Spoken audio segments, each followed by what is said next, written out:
क्या होता है स्टॉक एक्सचेंज, कौन होते हैं स्टॉक ब्रोकर्स और क्या होता है stock market regulators. Hello everyone, आप सभी का स्वागत है मेरे इस यूट्यूब चैनल इन्वेस्टर्स गुरु में। अगर आप इस वीडियो को पहली बार देख रहे हैं या फिर इस चैनल में नए हैं तो आप इस चैनल को सब्सक्राइब कर लीजिए एंड बेल नोटिफिकेशन को ऑन कर लीजिए और जुड़ जाइए हमारे साथ इस world of stock market from basic to advance के इस जर्नी में। पिछले वीडियो में हमने देखा कि एक कंपनी को फंड की रिक्वायरमेंट थी तो उस कंपनी ने स्टॉक एक्सचेंज में लिस्ट होके फंड आईपीओ के थ्रू फंड कैसे रेज किया। उसके बाद उस कंपनी के लिस्टिंग के बाद उसके स्टॉक्स में ट्रेडिंग कैसे की गई, वो चीज़ें भी हमने पिछले वीडियोस में सीखा। ठीक है, आज के वीडियोस में हम ये चीज़ें सीखेंगे कि स्टॉक एक्सचेंजेस क्या होते हैं, स्टॉक ब्रोकर्स क्या होते हैं एंड स्टॉक रेगुलेटर्स क्या होते हैं। उसके बाद हम ये चीज़ें देखेंगे कि ये तीनों साथ में मिलकर काम कैसे करते हैं। स्टॉक ब्रोकर्स में हम ये चीज़ें देखेंगे कि कितने तरह के ब्रोकर्स होते हैं, कौन सा ब्रोकर सबसे ज़्यादा बेनिफिशियल है एक न्यू इन्वेस्टर और न्यू ट्रेडर के लिए, किस ब्रोकर को मैं पर्सनली यूज़ कर रहा हूँ और क्यों कर रहा हूँ, उसके पीछे के भी रीजंस हम इसी वीडियो में जानेंगे। तो आइए शुरू करते हैं अपने इस वीडियो को। हमें जब कभी भी वेजिटेबल्स खरीदने होते हैं या फिर फ्रूट्स खरीदने होते हैं या फिर ग्रोसरीज खरीदनी होती है, जब भी खरीदना होता है तो हम कहाँ जाते हैं, हम जाते हैं मार्केट में या फिर जाएंगे हम सुपरमार्केट में।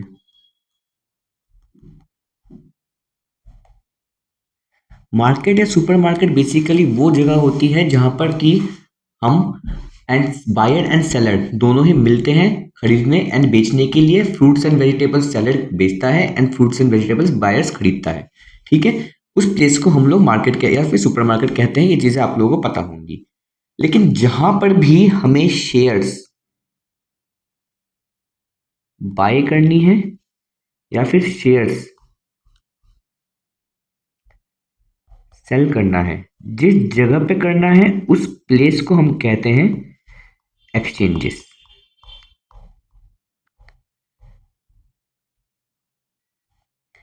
अब हम एक्सचेंजेस की बात करें तो बेसिकली हमारे पास में दो एक्सचेंजेस होते हैं एक है बीएससी एंड एनएससी, जिसमें हम लोग ट्रेड्स करते हैं। ठीक है, बीएससी जो कि है सबसे ओल्डेस्ट स्टॉक एक्सचेंज है एंड एनएससी जो है वो सबसे लार्जेस्ट स्टॉक एक्सचेंज है। शेयर्स की buying and selling NSC and BSC ही में ही होती है। लेकिन अगर मैं बात करूं तो मैं हमारे पास दो एक्सचेंजेस और हैं, एक है आपका एमसीएक्स, एक है आपका एनसीडेक्स। एमसीएक्स में हम कमोडिटीज की ट्रेडिंग करते हैं, कमोडिटीज की।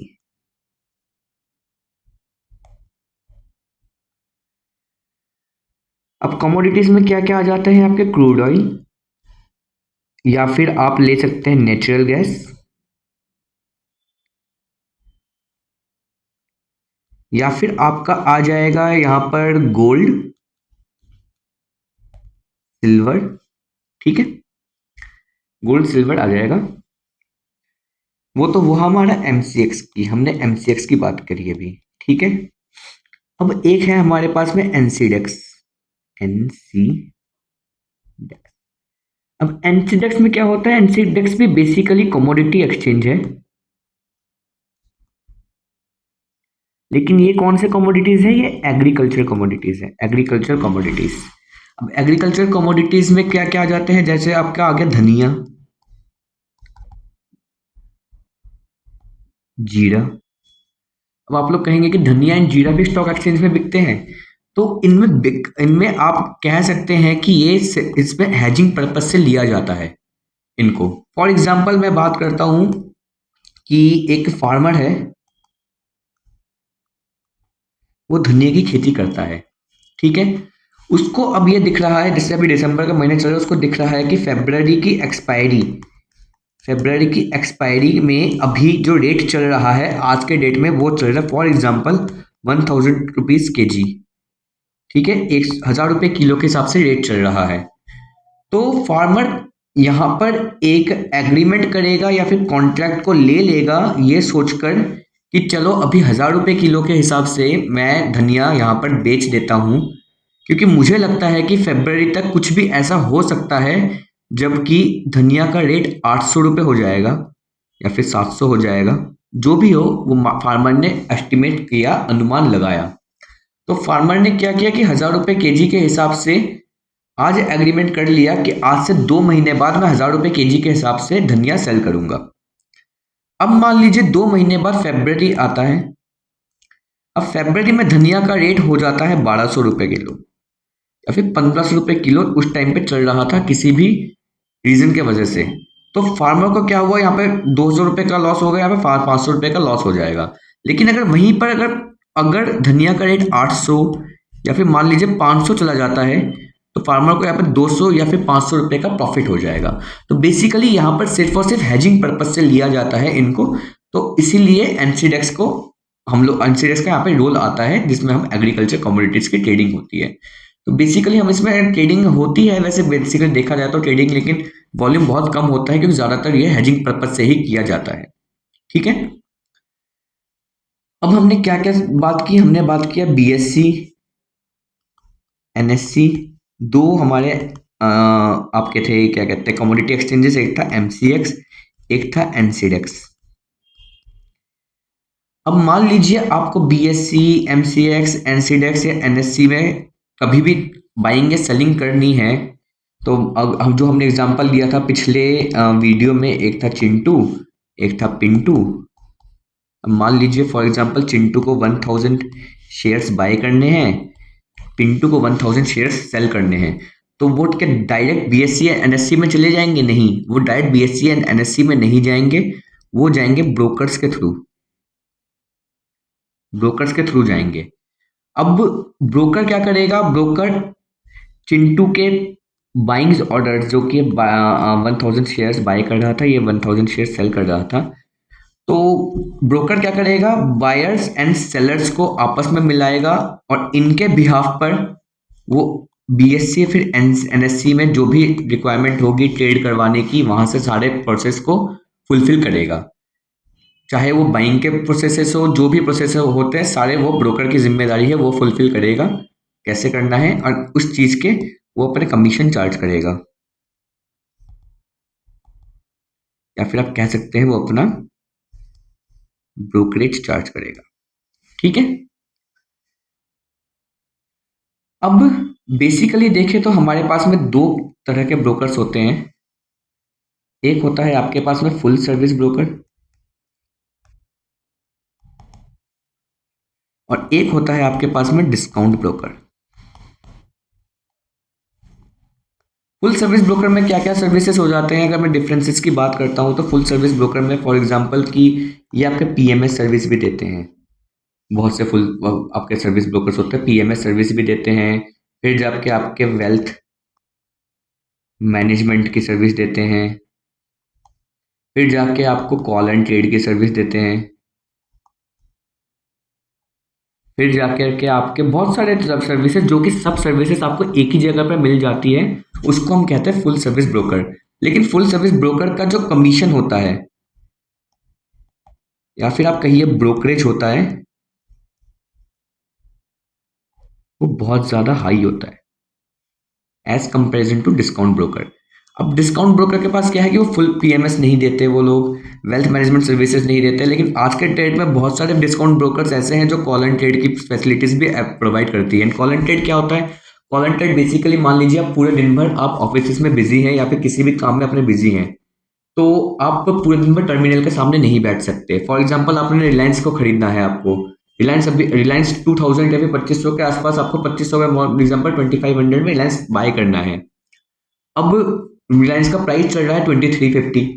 अब जब 2500 जाएगा, आपने सोचा है कि अब मुझे 2500 जाएगा तब मैं बाय करूंगा। अब फुल डे आपको टर्मिनल पे नहीं बैठना है क्योंकि आप ऑफिस में हैं, बॉस आपके सर के ऊपर बैठा हुआ है। तो उस टाइम पे क्या करेंगे कि आप ब्रोकर को कॉल करेंगे एंड ब्रोकर को बोलेंगे कि मेरे बिहाफ पे आप ट्रेड पंच कीजिए 2500 पे, मुझे ये चीज़ लेना है, और जब मैं 2500 पे आप 2500 पे मुझे ये शेयर लेना है, और आप उसको टारगेट एंड स्टॉप लॉस या फिर जो भी चीज़ें हैं आप बता दोगे। आपको डिलीवरी पॉइंट ऑफ व्यू से चाहिए, मतलब long term point of view से चाहिए तब भी आप बता दोगे, इंटरडे पॉइंट ऑफ व्यू से चाहिए वो भी बता दोगे। तो ब्रोकर आपके बिहाफ पर उस टाइम पर ट्रेड्स पंच करेगा, प्रॉफिट्स बुक करेगा, सब चीजें आपके आपके कहने पे, आपके कहने के अकॉर्डिंग ही करेगा। तो वो चीज़ होता है फुल कॉल एंड ट्रेड, आपको उस चीज़ को कहते हैं। कॉल एंड ट्रेड की फैसिलिटी जो है आजकल बहुत सारे ब्रोकर्स देने लगे हैं ऑलरेडी। तो डिस्काउंट ब्रोकर्स भी आजकल बहुत सारे देने लगे हैं। तो मेन अगर मैं फंक्शन की बात करता हूँ तो मेन चीज़ें इनका वेल्थ मैनेजमेंट सर्विसेज वगैरह जो भी सर्विसेज है ये सर्विसेज देते हैं। अब क्या है कि इनका कमीशन ब्रोकरेज बहुत ज़्यादा हाई होता है। अब डिस्काउंट ब्रोकर में क्या है कि डिस्काउंट ब्रोकर में सब कुछ आपको खुद करना पड़ता है। ना ही पीएमएस मिलेगा, ना ही वेल्थ मैनेजमेंट मिलेगा, सब कुछ खुद करना पड़ेगा। और कमीशन एंड ब्रोकरेज की बात करते हैं अगर हम यहाँ पर, तो यहाँ पर बहुत ज़्यादा ही लो होता है, बहुत कम होता है। तो इसलिए मैं बेसिकली सबको रिकमेंड करता हूँ कि अगर आपके पास में टाइम है तो आप डिस्काउंट ब्रोकर ही यूज़ कीजिए। कॉल एंड ट्रेड की फैसिलिटी डिस्काउंट ब्रोकर में भी अवेलेबल है। पीएमएस एंड वेल्थ मैनेजमेंट के चीज़ें जो है वो खुद ही करो तो ज़्यादा बेटर होता है। खुद का फंड खुद ही मैनेज करिए तो ज़्यादा बेटर है। बाकी आप लोग अपने फाइनेंशियल एडवाइजर से खुद पूछ सकते हैं कि क्या आपको करना चाहिए। ठीक है,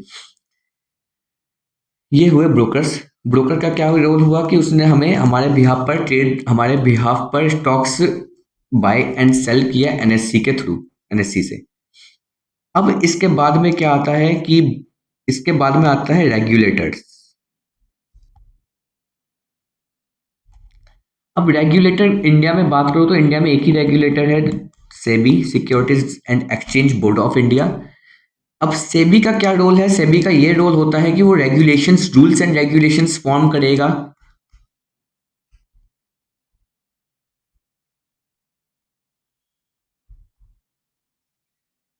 किनके लिए रूल्स एंड रेगुलेशंस फॉर्म करेगा? ब्रोकर्स के लिए रूल्स एंड रेगुलेशंस फॉर्म करेगा, इन्वेस्टर्स के लिए रूल्स एंड रेगुलेशंस फॉर्म करेगा, एक्सचेंजेस के लिए रूल्स एंड रेगुलेशंस फॉर्म करेगा, आपके कंपनीज के लिए रूल्स एंड रेगुलेशंस फॉर्म करेगा।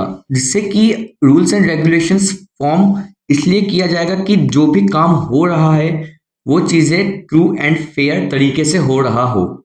ठीक है, कोई भी तरह का ना ब्रोकर फ्रॉड कर रहा हो, ना कंपनीज फ्रॉड कर रही हो, ना ही कोई किसी तरह के इनसाइडर ट्रेडिंग कंपनी करने की कोशिश करे, वो चीज़ें भी सेबी ही देखता है। क्योंकि इन चीज़ों के वजह से कभी कभी इन्वेस्टर्स को बहुत ही ज़्यादा लॉस भी हो जाता है। तो इसीलिए सेबी का बेसिकली यही रोल रहता है कि ये सबको रेगुलेट करता है कि हाँ आपको, उनके लिए रूल्स फॉर्म करता है एंड उनको ये कहा जाता है कि आप ऐसे नहीं, आप ऐसे काम करोगे। ठीक है, तो आइए थोड़ा हम एग्जांपल्स देख लेते हैं इसमें। बेसिकली अगर मैं गूगल पर जाता हूँ तो मैं अगर एक्सचेंजेस की बात करता हूँ, तो अगर मैं एनएससी की बात करता हूँ सबसे पहले, तो एनएससी की अगर मैं सबसे पहले बात करूँ तो national stock exchange of India is one of the leading stock exchange in India based in Mumbai. ठीक है, NSC is under the ownership of various financial institutions such as banks and insurance companies. NSC की जो ownership है वो financial institutions and banks and companies ही इसको own करती है, एनएससी को। अगर मैं बीएससी की बात करता हूँ, अगर बीएससी की बात करते हैं तो बीएससी देख सकते हैं आप, ये सबसे ज़्यादा ओल्डेस्ट स्टॉक एक्सचेंज है। फिर उसके बाद हाईएस्ट नंबर ऑफ कंपनीज इसमें लिस्टेड है। ये दलाल स्ट्रीट में बेसिकली ये लोकेटेड है। दलाल स्ट्रीट आपको मुंबई में सिचुएटेड है। और मैं इसकी बात करता हूँ तो इसको इस्टेब्लिश किसने किया था?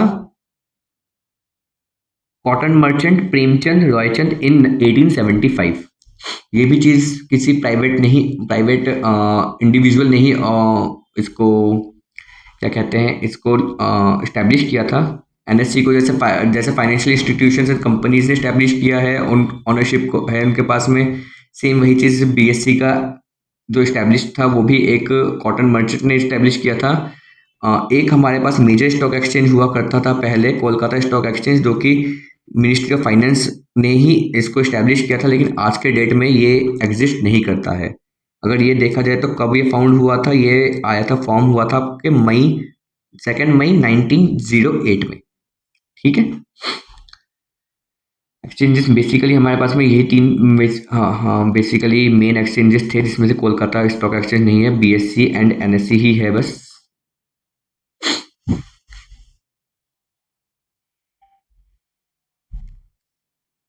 बीएससी एंड एनएससी ही है बस। उसके बाद अगर मैं बात करता हूँ ब्रोकर्स की, तो ब्रोकर्स में भी आपने देखा होगा जो मैंने बताया था, discount brokers and full service brokers होते हैं आपके। अगर मैं इसमें देखूँ तो जीरोधा हमारे पास में एक डिस्काउंट ब्रोकर है, अप स्टॉक्स डिस्काउंट ब्रोकर है, एचडीएफसी हमारा फुल सर्विस ब्रोकर है, कोटक हमारा फुल सर्विस ब्रोकर है, शेर खान हमारा फुल सर्विस ब्रोकर है। ठीक है। रेगुलेटर्स की बात करते हैं तो रेगुलेटर्स में भी हमारे